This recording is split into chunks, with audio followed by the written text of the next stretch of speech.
गोल setting theory, ठीक है, ये डेवलप किया था किसने? लॉक ने। Explains how setting specific and challenging goals motivate the people लोग ये कहते थे कि पीपल लोग मोटिवेट, हम लोग समझ रहे हैं मोटिवेशन थ्योरीज, ठीक है ना। तो उसमें पीपल लोग कैसे मोटिवेट होंगे अगर कोई चैलेंजिंग या फिर स्पेसिफिक गोल डिसाइड होगा and they need to perform that goal. तो ये है goal setting theory. Locke research showed that the type of goals people set directly affect their performance. जिस भी टाइप का गोल सेटिंग होगा उस टाइप का परफॉर्मेंस होगा। तो इसका प्रिंसिपल क्या है? Challenging goals plus feedback. अच्छा, गोल्स हम सेट कर लिए और उसके प्रति कुछ फीडबैक भी तो प्रोवाइड होना चाहिए। या फिर जॉब में अच्छा कर रहे हैं, ठीक है, कोई गोल सेट किए हैं कि हम इतना टारगेट का सेल्स करेंगे, बट जो वहाँ के बॉस है वो कुछ फीडबैक तो प्रोवाइड करेंगे ना उस चीज़ को कैसे करना है, किस चीज़ से अचीव करना है, क्या उसका प्रोग्राम वगैरह होगा, प्रोसीजर क्या होगा। तो that will lead to better performance या फिर हायर परफॉर्मेंस।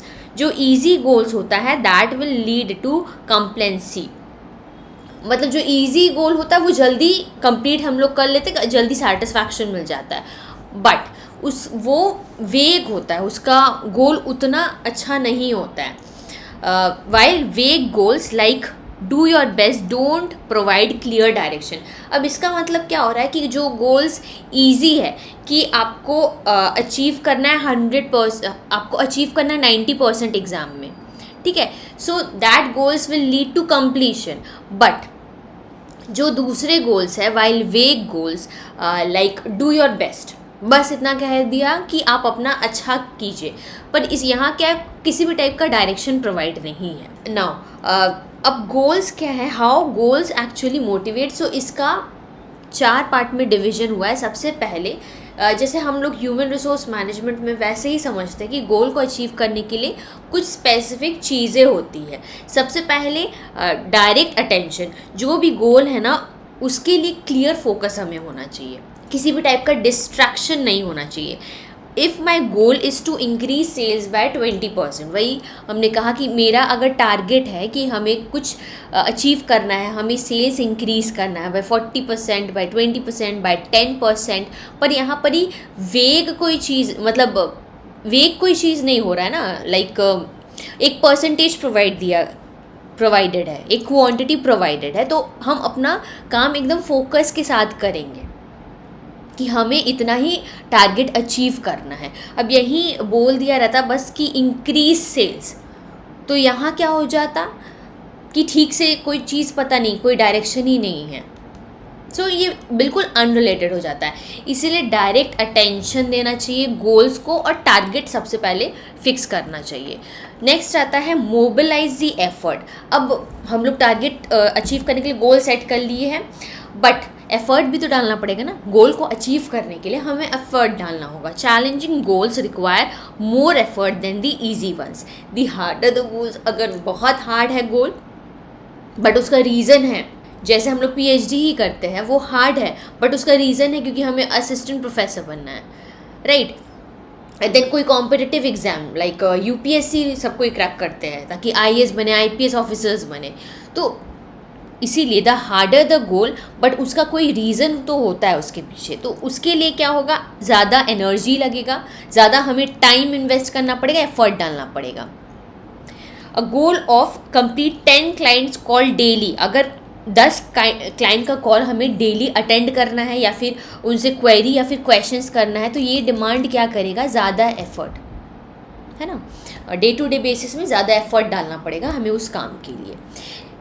अब उसके बाद क्या आता है, increase the persistence level. Persistence बहुत ज़रूरी है। जो भी काम करें हम लोग लगातार वो चीज़ करते जाए, भले ही हमें मन करे या ना करे, but we need to do that work. Specific goals help you keep working for longer period of time. वही बात है, 20% सेल्स अगर इंक्रीज़ करना है, 10% क्लाइंट का कॉल आया है वो उसको अटेंड करना है, बट ये गोल है सेट, तो हम परसिस्टेंट रहेंगे कि मुझे करना ही है वो काम। Lastly encourage strategy development. तो पूरा हम स्ट्रैटेजी केयरफुली डेवलप करेंगे that how that goal could be achieve in a better manner. हम जस्ट हार्ड वर्क कर सकते हैं या फिर स्मार्ट वर्क कर सकते हैं, जो भी मेथड एम्प्लॉय करना ज़रूरी होगा वही मेथड हम एम्प्लॉय करेंगे। जैसे वही है, यूपीएससी में रिगरस पढ़ाई करना पड़ता है, यहाँ किसी भी टाइप का शॉर्टकट हमें चलेगा ही नहीं। वही इजी अगर गोल सेट करेंगे तो हमें कम एफर्ट डालना पड़ेगा, इसीलिए हमें strategy first of all create करना पड़ेगा ताकि हम अचीव कर सके गोल को। अब आई होप ये वाला चीज़ आप लोगों को अच्छे से समझ में आ गया होगा। सो सबसे पहले हम अटेंशन क्रिएट करेंगे कि हमें स्पेसिफिक क्या गोल अचीव करना, टारगेट फिक्स किए, अब उसके प्रति एफर्ट डालेंगे। Then we need to keep persistence, consistency maintain करना, एंड एक फाइनली स्ट्रैटेजी डेवलप करना ताकि वो गोल को अचीव कर सके। देन ये भी है कि फीडबैक भी होना चाहिए इस चीज़ में। अच्छा, जो हम लोग गोल अचीव कर रहे हैं ना, एक्सेप्ट करना है मुझे कि वो अचीवेबल है, मेरे टारगेट के लिमिट है, आउट ऑफ द स्कोप नहीं जाना चाहिए कोई भी चीज़ जो हम कर ही नहीं सकते। अब कोई कॉमर्स का स्टूडेंट है, वो बोलेगा कि साइंस का हम आईआईटी क्रैक करने चाहेंगे, then that will become unreasonable. And now for goals to be motivating, two conditions must be met. First is goal acceptance. The individual must accept and commit to that goal. कोई और अगर किसी भी गोल को आपके ऊपर थोप रहा है, then you will not be motivated to perform the task. ये खुद का इच्छा से होना चाहिए, तभी ये चीज़ मुमकिन है। फिर feedback, people need to give regular feedback. अब from time to time people need to give regular feedback on the progress toward the goal. Goal हम अगर अचीव करें, ठीक से अचीव कर रहे हैं कि नहीं वो गोल को, ये फीडबैक प्रोवाइड करेंगे तो सही डायरेक्शन हमें मिलता है।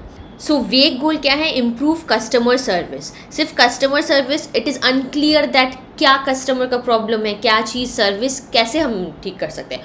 हो सकता है कस्टमर को वेरियस टाइप का प्रॉब्लम हो, प्रोडक्ट अच्छा नहीं बना हो, या फिर कुछ कंप्लेन ही वगैरह हो गया हो, सर्विस ठीक से प्रोवाइड नहीं हो रहा है, तो हो सकता है प्रोडक्ट कुछ डैमेज हो। तो कस्टमर सर्विस के अंडर भी बहुत सारा कैटेगरीज होता है, बट यहाँ वेग है, वो वेग गोल क्या है, अनक्लियर रहता है। फिर इफेक्टिव गोल कब होगा कि कोई टारगेट सेट है, मतलब कंप्लेन, अगर कोई भी कंज्यूमर का कंप्लेन है but the response time rate is 48 hours to 24 hours, उस बीच में कोई भी कंप्लेन को रिड्रेस किया जाएगा, सुना जाएगा, then that is effective, that is going to reduce the customer complaint rigorously। Customer लोग ज़्यादा सेटिस्फाइड रहेंगे अगर उन्हें रिस्पॉन्स जल्दी मिलेगा, उनका प्रॉब्लम रिजॉल्व जल्दी होगा। That will lead to higher performance, क्योंकि यहाँ क्या क्या है, स्पेसिफिक भी है, चैलेंजिंग भी है। ये वाला गोल मेजरेबल, चैलेंजिंग यही है कि जितना भी कंप्लेन आया है हमें उसे एड्रेस करना है within 1 to 2 days। Major भी हम लोग कर रहे हैं एंड रेगुलर फीडबैक भी है, right. Now why does this work? Because goals work because they create a gap between the current performance, जो हम लोग अभी परफॉर्म कर रहे हैं, and the desire performance which we are going to achieve in the future. This gap creates psychological tension that motivates action to close it. इसका मतलब क्या है कि वही है कि हम अगर यूपीएससी का प्रिपरेशन कर रहे हैं, अभी हम जो प्रिपरेशन कर रहे हैं एंड एग्ज़ाम के टाइम तक जितना प्रिपरेशन होगा हमें, उसके बाद ही एग्ज़ाम क्रैक होगा, तो करंट परफॉर्मेंस और डिज़ायर्ड परफॉर्मेंस अचीव होने के बाद, आईपीएस या फिर आईएएस बनने के बाद, ये जो डिफरेंस है ना, दैट इज़ वेरी इंपॉर्टेंट। हमें पता होना चाहिए कि इसके लिए हम काम कर रहे हैं। That creates a psychological tension in our mind. The clear and more challenging the goal, the stronger is our motivation। वही easy होगा, then that will lead to lesser amount of efforts and time। ये widely use हुआ है, यही वाला theory widely use हुआ है education, sport, be it in any field, personal development में, बिकॉज ये बहुत सिंपल है, प्रैक्टिकल है, जेन्यून है, and it is going to show consistent effort over a period of time, right? So this is the reason because this goal setting theory is going to work। I hope ये वाला अच्छे से आप लोगों को clear हो गया होगा ये particular theory. Now let us move to the next theory, that is reinforcement theory। ये बहुत सारे बच्चों को या फिर आप लोगों को ऑलरेडी पता होगा। This theory is being developed by BF Skinner. ये बिहेवियरल साइंस का थ्योरी है and this argues behaviour is shaped entirely bye it's consequences. हमें जो भी रिजल्ट मिल रहा है ना, उससे हमारा बिहेवियर डिसाइड होगा। R is equal to reinforcement, R is equal to the result which we will be getting without considering internal mental state like thoughts। ये सब चीज़ों को साइड में रख के यहाँ देखा जाता है कि कॉन्सिक्वेंसेस का क्या इफेक्ट हो रहा है। This theory is based upon the apparent conditioning. And ये वाला थ्योरी में क्या होता है कि मेनली 4 टाइप से क्रिएट होते हैं। फर्स्ट है positive reinforcement, then negative reinforcement. So what is positive reinforcement? हम कोई भी चीज़, कोई अच्छा काम अगर कोई पर्सन कर रहा है, उसको प्रेस प्रोवाइड करेंगे, adding something pleasant to the increase behaviour. कोई भी एक स्टूडेंट है, वो अच्छा अगर परफॉर्म कर रहा है अपने एग्ज़ाम में, या फिर वो काम अपना कोर्स, घर का कोर्स जो होता है वो सब अच्छे टाइमली कंप्लीट कर रहा है, so we are going to applause, अप्रेस करेंगे उस बच्चे को। That is going to increase the behaviour of the student. This is positive reinforcement. इसी प्लेस में नेगेटिव रीइंफोर्समेंट होता है, removing something unpleasant to increase the behaviour. For example, suppose कीजिए कि सीट बेल्ट, हाँ, कार का अगर सीट बेल्ट लगाना है हमें, ठीक है, ये वाला क्या है कि कार का सीट बेल्ट हमें नहीं लगाया है। अगर हम नहीं लगाएंगे ना, वहाँ बीप करने लग जाएगा या फिर कोई साउंड प्रोड्यूस होगा। सो इससे क्या होगा, जब तक हम कार का सीट बेल्ट नहीं लगा लेते वो साउंड बंद नहीं होगा। दैट यही इसलिए कहा गया है रिमूविंग समथिंग अनप्लेजेंट। अनप्लेजेंट को हटाना है टू इंक्रीज द बिहेवियर, तभी वो साउंड रिड्यूस होगा। That is negative reinforcement. Punishment, adding something unpleasant to decrease the behaviour. अब कोई बच्चा बदमाशी कर रहा है, उससे कोई सामान, उसका कोई टॉय ले लीजिए, तो वो क्या है, दूसरे बार क्या करेगा, वो वाला काम नहीं करेगा, right. Then extinction, removing rewards to decrease the behaviour. Rewards को ही हटा देना ताकि पूरा का पूरा बिहेवियर ही रिड्यूस हो जाए। वही है, कोई सामान ले लेना, कोई भी प्रिय चीज़, कोई भी बिलवड चीज़, किसी पर्सन का ले लेना, that is going to reduce a behaviour, अगर वो बिहेवियर गलत है तो। So unlike the content and process theories that focus on internal drives, वो सब इंटरनल ड्राइव्स क्यों था, क्योंकि साइकोलॉजिकल नीड्स को फुलफ़िल करना है, फूड, शेल्टर, वो सब चीज़ को फुलफ़िल करना। फिर सेल्फ एस्टीम, मैस्लो का थ्योरी जो हमने स्टडी किया था, जिन्होंने भी वो लेक्चर नहीं देखा है जाकर के प्रीवियस लेक्चर्स को चेकआउट कर लीजिएगा। प्रोसेस थ्योरीज चल रहा है एंड कंटेंट थ्योरीज हमने कंप्लीट कर लिया। सो कंटेंट थ्योरीज में हमने ये चीज़ समझा है, 4 थ्योरीज उसमें कवर किया हुआ है हमने, ठीक है। So content theories and process theories that focus on the internal drivers और कॉग्निटिव प्रोसेसेस, जो दिमाग से हमारा चलता है, right. Reinforcement theory focuses only on observable behaviour, हम क्या ऑब्जर्व कर रहे हैं, हम क्या देख रहे हैं, ये इस पर फोकस करता है। एंड इन्वायरमेंटल कॉन्सिक्वेंसेस, हमें क्या कॉन्सिक्वेंसेस, जो अभी हम काम करें उसका क्या नतीजा मिलेगा, इस पर पूरा बेस्ड होता है। Making it highly practical for applications in education and management and different fields.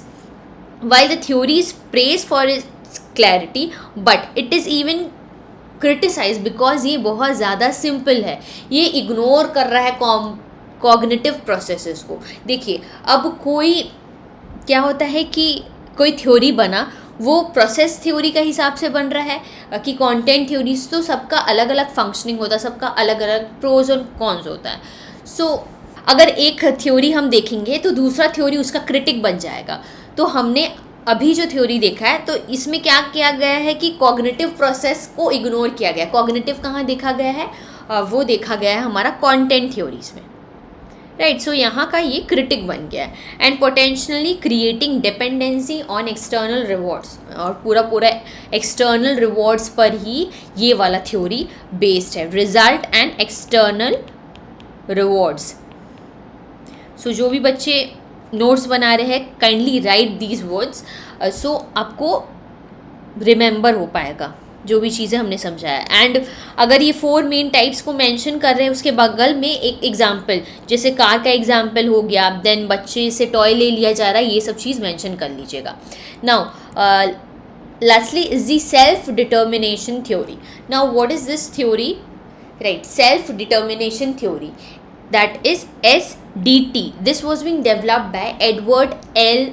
Deci and Richard M. Ryan. So ये एक्सप्लेन करते हैं people are motivated not only by external rewards, सिर्फ और सिर्फ एक्सटर्नल रिवॉर्ड्स जो हमने पिछले प्रीवियस स्लाइड में देखा सिर्फ उस पर निर्भर नहीं होता है, सच एज मनी, ग्रेड्स या फिर promotion, but it is also been internal या फिर साइकोलॉजिकल नीड्स. देखिए अब यहाँ कॉम्बिनेशन हो जा रहा है intrinsic motivation as well as the extrinsic motivation. Intrinsic and so according to this theory, individual perform better, feel more satisfied and show greater commitment. जब हमें external rewards भी मिल रहा है and internally even we are satisfied, तब हमारा motivation level ज़्यादा बढ़ जाता है, हम लोग ज़्यादा fulfilled महसूस करते हैं. So यहाँ क्या किन चीज़ों के बारे में बात किया गया है? ऑटोनॉमी, मतलब कि freedom to perform any type of action or to take the decision. That is autonomy. People feel motivated when they can choose how to perform their individual work. अगर people तभी motivated feel करेंगे, उन्हें अपने तरीके से काम करने का अपॉर्चुनिटी मिलेगा, फ्रीडम मिलेगा. Next is competence, the need to feel capable, skilled and effective in performing the task. जो भी टास्क कोई पर्सन को, कोई एम्प्लॉय को कोई टास्क अगर मिला है and he feel that the skill which is required for that task वो मुझ में है, I am capable of performing the duties, तो इससे क्या होगा, वो कम्पीटेंट फील करेगा. Provide feedback and opportunities to develop skill that is going to enhance the feeling of the employ. और relatedness, the need to feel connected to, respected by and cared for by the others. दूसरे person के साथ हम अपना एक connection feel कर रहे हैं. I am respecting the other person, I am caring the other persons and the other people are caring me also. So अच्छा, जहाँ भी अच्छा रिलेशनशिप रहता है फ्रेंड्स के साथ, फैमिलीज़ के साथ, तो उससे मोटिवेशन भी मिलता है एंड सेटिस्फैक्शन भी मिलता है. So this theory distinguishes between the intrinsic motivation and extrinsic, हाँ यही word, extrinsic motivation जो है उस चीज़ को differentiate कर रहा है. Right, doing an activity for external rewards or to avoid any sort of punishment. So यहाँ दोनों चीज़ों का combination है. SDT suggests that motivation is strongest and most suitable when people are intrinsically motivated and when their need for autonomy, competence and relatedness are met.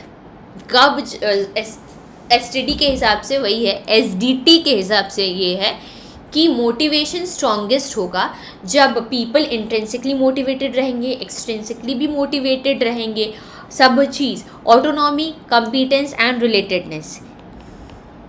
Car हो सकता है CAR, है ना, SDT को कार से कनेक्ट कर लीजिए, याद हो जाएगा ये चीज़. एंड यहाँ दो भी है, इंट्रेंसिक एंड एक्सट्रेंसिक या फिर एक्सटर्नल मोटिवेशन. तो अब ये वाला चीज़ आपको पूरी तरीक़ा से क्लियर हो गया होगा. So I hope you like the lecture. अगर कोई भी टाइप का डाउट हो, कोई भी क्वेश्चंस पूछना हो, you are free to comment that down. I would love to give a reply to that. So subscribe करने मत भूलिएगा. बहुत मेहनत से हम आप लोगों के लिए लेक्चर्स ला रहे हैं. सो फिर हम लोग मिलते हैं नेक्स्ट लेक्चर में. Till then take care, bye bye, keep studing and keep learning. Bye bye.